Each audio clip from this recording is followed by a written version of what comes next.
I was, there was a bookstore that I used to go to, sort of an outdoor bookstore in Los Angeles, in West LA, where there was an outdoor chicken stand. It was kind of a two-wall open-air bookstore, and I'd browse the books while I would wait for my lunch sometimes, and buy a book here and there.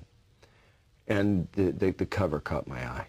There was this bus, a black and white picture of this bus in light snow, and I don't know if it felt familiar, but it just really drew my eye. And the title, Into the Wild, looking at something that was man-made, and it just drew me, and I bought it, and I took it home, and I started to read and found myself reading it cover to cover twice in a row, nonstop. I read it through the first time, thinking I was reading a book. I read it through the second time, dreaming that I was making a movie. In 1990, Chris McCandless abandoned the post-college path for the adventure of testing himself against America's wilderness. He changed his name to Alexander Supertramp. He hitchhiked through half of the western United States. 2 years later, he made it to Alaska for the ultimate challenge of living alone. He was found dead 4 months later. John Krakauer wrote about this in an article for Outside Magazine. It later became the best-selling novel, Into the Wild. So you're a leather now. I'm a leather? Yeah, leather tramp. That's what they call the ones that hoof it. Don't you think you ought to be getting a job and making something of this life? I only got one plan. I'm going to Alaska. Alaska? Or City, Alaska? I'm gonna be all the way out there. Yes, in the wild. What are you doing when we're there? Now you're in the wild. What are we doing? You're just living, man. I read somewhere how important it is in life not necessarily to be strong, but to feel strong. To measure yourself at least once. Where are your mom and dad? Living their lives somewhere. Do your folks know where you are?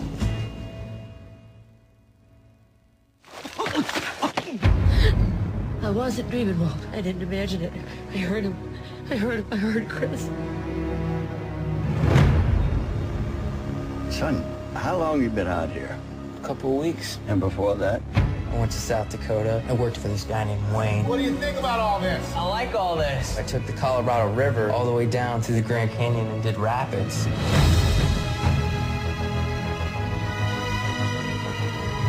What's the N stand for? North. Your great Alaskan adventure.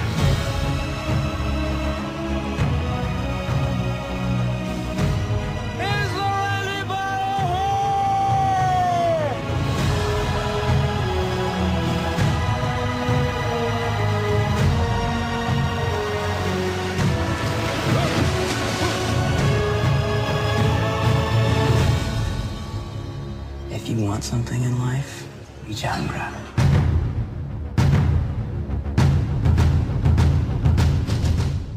Musician/songwriter Eddie Vedder was approached by director Sean Penn to write the music for the movie. After reading the book, Vedder was mesmerized and put together what Sean calls music from the heart. You know, as soon as I was let in to the story and the book and the film, which all happened in a matter of days, I was just inside it. I don't even know what I saw, because I was just kind of in it, looking out, I think. And I was okay with that, because I knew that this was a sensitive story, a sensitive young man, and I felt that he was in good hands, you know, with Sean. And I felt, honestly, I felt like I could be, that I would be responsible to him. Penn talks about the casting of Chris and how well Emile Hirsch portrayed the very difficult role that took a lot out of him physically. It starts with an actor's own talent, and young as he is, this is a very gifted young actor. I saw a movie called The Lords of Dogtown, and he was playing somebody that I had had some interaction with as a teenager. A true story, and it was about a group of surfers and skateboarders from the next beach south from where I grew up.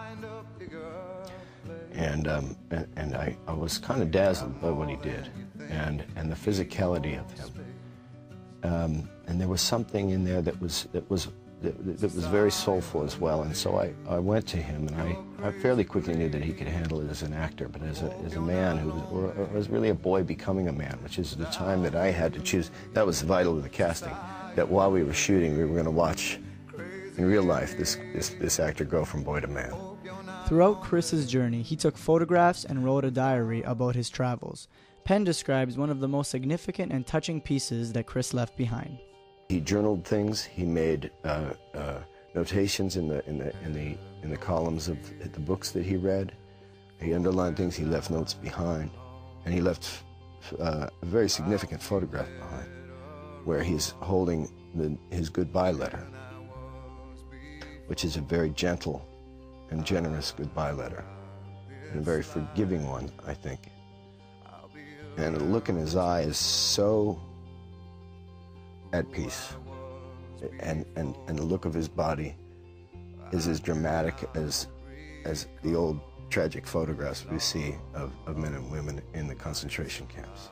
Throughout the making of the film, Penn visited a lot of the places that Chris went to. He also met people who Chris encountered along his journey. He made such an impact on all of them. They talk about him with such a sense of fresh loss. In a way I haven't noticed before, or maybe not seen before, and out in an innocent kind of way. But it was something that he really touched people that knew him. He could be smart-assish, he could be flirtatious, he could be arrogant, he could be a lot of things, like any young man is, and some who aren't so young. Leaving the story of their dead son in the hands of any filmmaker is a very difficult and tough decision to make. There were a lot of mixed emotions after watching the movie for Chris's parents, but in the end they were very satisfied. There was an incredibly courageous and selfless decision that the parents made to let this story be told. There's the potential for it to be perceived as an indictment of them. That would be a wild misinterpretation of it. And the way I look at it is, in terms of the flaws of parents, the moment we tell them our kids not to defecate on the floor, something's being corrupted in their instincts. So, parenting's not going to be a perfect science, and children are going to have varying degrees of sensitivity to the mistakes that parents make. Deeply believe that their love of their son is no less than any other parent's. The film itself and their reaction to the film has been multi-layered. It has been different at different times, and I expect that to never change. If you took away the portrayal of them from it, you still have two parents watching the dramatization of the loss of their son on screen, which is just unimaginable. Eddie Vedder gives his interpretations after watching the movie for the first time beyond the music. It actually felt big, like a big story, and there's a lot of people watching it and listening to it, so it felt really strange to see it on its, grand scale. And, for me, as a journey, I think that,